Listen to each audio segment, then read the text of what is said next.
is day 198 of the second Trump administration. And this evening, there is a lot happening in the story of Jeffrey Epstein, Ghislaine Maxwell, and Donald Trump's White House. The Department of Justice is considering releasing the audio transcript or both of the Deputy Attorney General Todd Blanche's interview with Maxwell. That is according to an official familiar with the matter.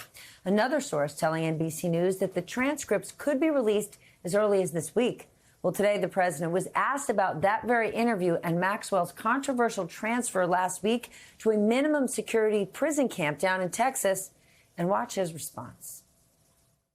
Were you aware of and did you personally approve the prison transfer for Ghislaine Maxwell that your Justice Department? I didn't know about it at all. No, I read about it just like you did. And do you believe that she is? It's not a very uncommon thing. Do you believe that she's credible to be listening to? Your Deputy Attorney General sat down with her recently. Well, let me tell you, he's a very talented man. His name is Todd Blanche. He's a very legitimate person. I didn't discuss it with him, but anything he talked about with her or the fact that he did that, not unusual, number one, and most importantly, is something that would be totally above board. Meanwhile, the Department of Justice wants 5 days of grand jury testimony in the Epstein and Maxwell cases released. Right now, the government is still considering whether they will press for more to be unsealed. While victims of Epstein and Maxwell are now weighing in. One of them blasted the government for their plan to unseal testimony, calling it political warfare. But today, another victim, Annie Farmer, filed a letter with the court saying, quote, unsealing the grand jury transcripts is not just appropriate, it is necessary to understand the full scope of the abuse and those who enabled it. Ghislaine Maxwell opposes the move. Her lawyers say it would hurt her legal rights. The Epstein estate says it takes no position on the issue. And today, the House Oversight Committee issued a string of subpoenas in the case, demanding that the DOJ turn over the full unredacted Epstein files by August 19th. The committee also wants testimony from the Clintons, several former attorneys general, and 2 former FBI directors. But here's what's interesting. One person who was not subpoenaed, Alex Acosta. Do you remember that name? He was the U.S. attorney who signed off on the original Epstein deal. Acosta was serving as Trump's labor secretary when Epstein was charged again in 2019, which, of course, led him to resign. Remember that? All right, let's get smarter with the help of our lead-off panel tonight. John Allen is here, senior national politics reporter for NBC News. Daniela Diaz, congressional reporter for Notice. And Jeff Mason, White House correspondent for Reuters. Mr. Allen, let's start with you and what the president said, that he did not talk to Todd Blanche about the Maxwell interview, but he knows it was all above board. Both things cannot be true. He also defended the prison transfer. What is your take on what we heard? And by the way, this whole idea, maybe we're going to get to hear the Blanche interview with Ghislaine Maxwell. The interview might not be the only conversation they had. The interview, what they could release, could be a portion of what they want us to hear.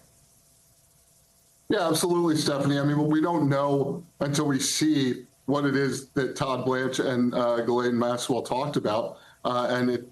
We have not seen any of it yet. You mentioned the president talking about it all being above board and not having talked to Todd Blanche about it. It's curious to me, as it is to you, that he would be able to know both of those things. But I do know that this president describes all of his actions as above board, no matter what they are.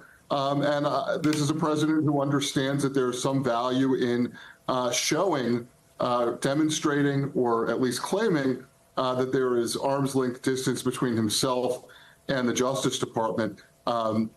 Just because Donald Trump didn't talk to Todd Blanche doesn't mean that nobody at the White House talked to Todd Blanche, and it doesn't mean that Todd Blanche doesn't know exactly what it is that he's supposed to do when he goes to talk to Ghislaine Maxwell. So, I mean, I think we're going to wait and see here on what gets released and what doesn't and when it does. But all of it is a distraction from a couple of very important things. The young girls who were hurt, and the entirety of the Jeffrey Epstein files that the Justice Department has that still have not been released, despite months and months and months of administration claims that they would release things.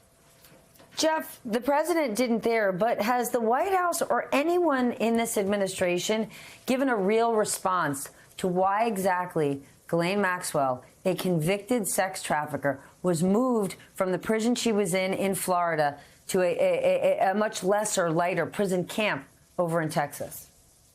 No.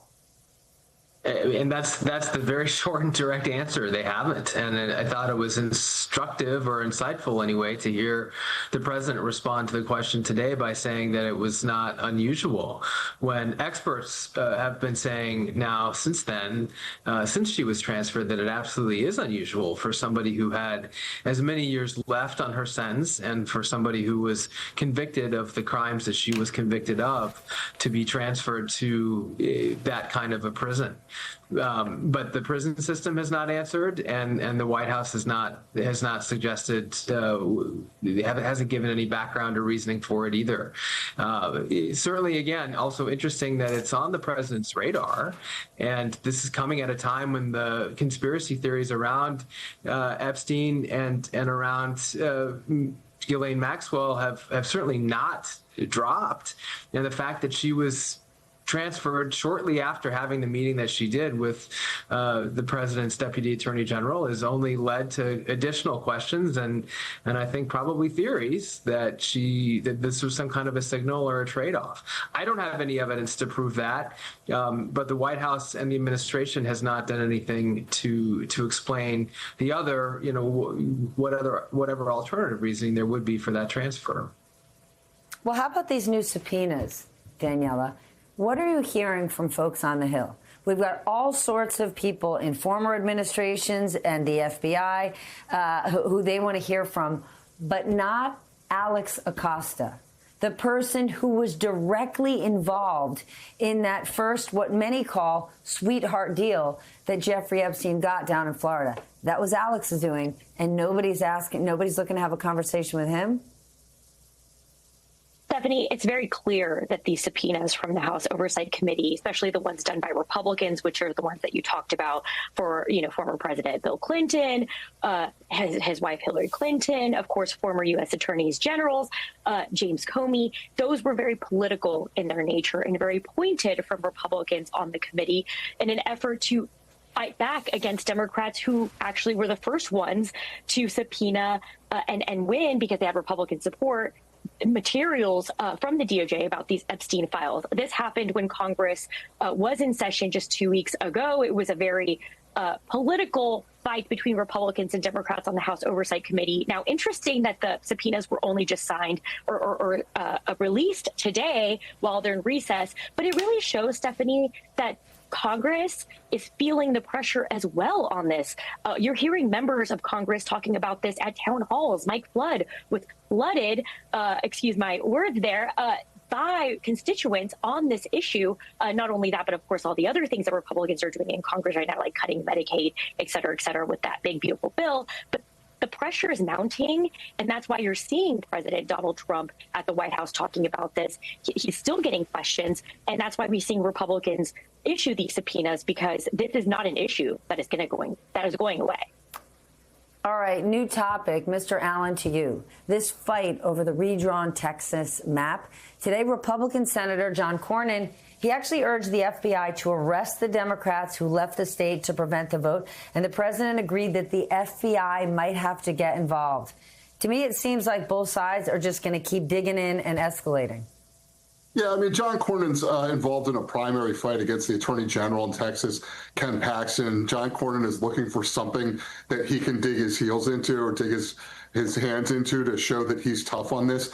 I remember a time not so long ago when John Cornyn was a fan of states' rights and didn't like federal overreach. And, I'm not a lawyer, but I certainly know that it is unusual for the federal government to try to locate and prosecute people for what would be state crimes, if in fact they were crimes versus civil violations. This is, I think, a lot of hot rhetoric over what's going on in Texas, and really has a lot more to do with John Cornyn's politics as he tries to re-win nomination against a tough opponent than it does anything else. Well, the president said, and I want to say, quote, We are entitled to 5 more seats in Texas. He also said he is not worried about blue states turning around and redrawing their maps in response because they would have done it already if they planned on it. Jeff, how badly does the president need these extra seats in November? What's at stake? Well, everything is at stake for him in terms of his ability to pass additional legislation. The midterms traditionally punish the incumbent president or the president who's in power, and this president will faces that risk absolutely coming up next year, which is still a ways away. I think it's important to mention, but if you just look at that town hall that that Congressman Flood faced in Nebraska, which is not a blue state, you can certainly deduce that there might be some problems lying ahead for the president's ability to maintain his majority in the House of Representatives. I also think it's important to mention when we're talking about this topic that the idea of just grabbing some more congressional districts and adding additional seats that would be safer for him is in line with how he's treating other things the way he's governing. For example, the firing of the BLS commissioner. How do those two things relate? You hear something that you don't like, or you see something that you don't like, and then you just choose an out-of-the-box solution to make it something that you do like.